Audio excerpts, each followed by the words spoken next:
আসসালামু আলাইকুম প্রিয় ফুটবল ফ্যান্স। 2026 ওয়ার্ল্ড কাপের গোল্ডেন বল নিয়ে সোশ্যাল মিডিয়ায় ফুটবল ফ্যানদের মাঝে বেশ একটা ডিবেট শুরু হয়েছে। লর্ড অফ দ্য স্টেট কিংবা হাইপ কালচারের যুগে অনেকেই রদ্রির এই অ্যাচিভমেন্টটা নিয়ে কোয়েশ্চেন তুলেছে। তাদের মেন আর্গুমেন্ট হলো মেসি যেখানে 8 গোল এবং 4 অ্যাসিস্ট করেছেন, সেখানে রদ্রি কীভাবে প্রেস্টিজিয়াস অ্যাওয়ার্ড ওন করে লিও মেসিকে কেন বঞ্চিত করা হলো। এখন মেসিকে বঞ্চিত করা হলো নাকি যোগ্য ব্যক্তিকে তার অ্যাওয়ার্ড দেওয়া হলো। আজকের ভিডিওতে এই বিষয়টা একটু পিওর টেকনিক্যাল সেন্স এবং অফিসিয়াল ম্যাচের ডেটা দিয়ে পুরো সিনারিওটা ডিপলি অ্যানালাইজ করব।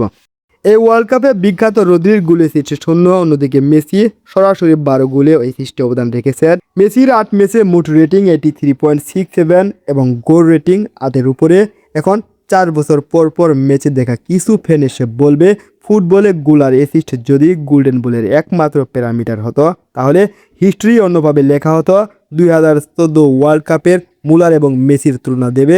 মেসি তার ক্যারিয়ারের ফার্স্ট গোল্ডেন বল জিতেছিল 4 গোল এবং 1 অ্যাসিস্ট নিয়ে, টোটাল 5 গোলের কন্ট্রিবিউশন ছিল তার। অন্যদিকে থমাস মুলারের স্ট্যাটাস ছিল 5 গোল এবং 3 অ্যাসিস্ট, টোটাল কন্ট্রিবিউশন 8 গোলে। তাছাড়া creativity, big chance, keepers, dribble সব দিক থেকে মেসি বেটারভাবে এগিয়েছিল, যার ফলে মেসির হাতে গোল্ডেন বট উঠেছিল সেবার। কারণ ফুটবল জাজরা শুধু গোল অ্যাসিস্ট দেখে না, তারা দেখে chance creation, dribble, through pass এবং ওয়ান অন ওয়ান ডুয়েটসের মতো ভাইটাল এলিমেন্ট। ঠিক একইভাবে 2026 ওয়ার্ল্ড কাপে রদ্রির কন্ট্রিবিউশন জাজ করতে হলেও আমাদের গোল অ্যাসিস্টের সেই ট্রেডিশনাল চশমাটা খুলতে হবে। Passing accuracy, match tempo, ball control এবং প্রোগ্রেশন, ট্রানজিশন দেখতে হবে। আর এই দিকগুলো মেসিকে বিট করতে হলে রদ্রিকে আরেকবার জন্মগ্রহণ করতে হবে। হ্যাঁ, মানছি রদ্রি মিডফিল্ডে যা পারফরমেন্স করেছে তা ঐতিহাসিক মডার্ন ফুটবলের জন্য ডিপ লাইং মিডফিল্ডারের ইম্প্যাক্ট ততটা গেম চেঞ্জিং হতে পারে। পুরো টুর্নামেন্ট জুড়ে রদ্রি সেটা দেখিয়েছেন, প্রমাণ করেছেন। তারপরেও মেসির তুলনায় রদ্রি ধারের কাছেও নেই। ওই যে বললাম, মেসির সাথে রদ্রি তুলনা করতে হলে রদ্রিকে আরও 1 বার নয়, 2 বার নয়, 3 বার জন্মগ্রহণ করতে হবে। তবে পুরো টুর্নামেন্ট জুড়ে স্পেন যে ব্র্যান্ড ফুটবল আমরা দেখেছি তা ছিল এক কথায় শ্বাসরুদ্ধকর। স্পেন তাদের ওপোনেন্টের জাস্ট রিডিং স্পেস দেয়নি। প্রতিটা ম্যাচে তারা ভালো খেলেছে। ডিফেন্স কিংবা অ্যাটাকে নয়, বরং মাঝ মাঠে কিল করে দিয়েছে স্পেন সেই প্রতিপক্ষের অ্যাটাকগুলো। স্পেনের সেই ডোমিনেটিং ফুটবল ফিলোসফির নিউক্লিয়াস ছিল রদ্রি। স্পেন টিমটাকে যদি একটু সুপার ফাস্ট ফেরারির সাথে তুলনা করা হয়, রদ্রি ছিল সেখানে সেই লাক্সারিয়াস কারের পাওয়ারফুল ইঞ্জিন। রদ্রির ফাইনাল থার্ড পাসিং রেট ছিল অলমোস্ট 95% এবং বল রিকভারির পার্সেন্টেজ ছিল টুর্নামেন্টের ওয়ান অফ দ্য হাইয়েস্ট। মিডফিল্ডে যখনই ক্রাইসিস তৈরি হয়েছিল, রদ্রি তার ইউনিক গেম রিডিং এবিলিটি দিয়ে, পজিশনাল অ্যাওয়ারনেস দিয়ে অপোনেন্টের কাউন্টার অ্যাটাকগুলো নুন অ্যান্ড ওয়েট করে দিয়েছে। 3 ম্যান মিডফিল্ডে হোল্ডিং রুল প্লে করে এক ইন্টারন্যাশনাল টুর্নামেন্টের এভাবে ম্যাচ মেকিং করা, প্রেসিং রেজিস্ট্যান্স দেখানো এবং টিমকে ফাইনাল পর্যন্ত আনবিটেড রাখা অলমোস্ট ইম্পসিবল বললেই চলে, যা নিখুঁতভাবে রদ্রি একবার পসিবল করে ফেলেছেন।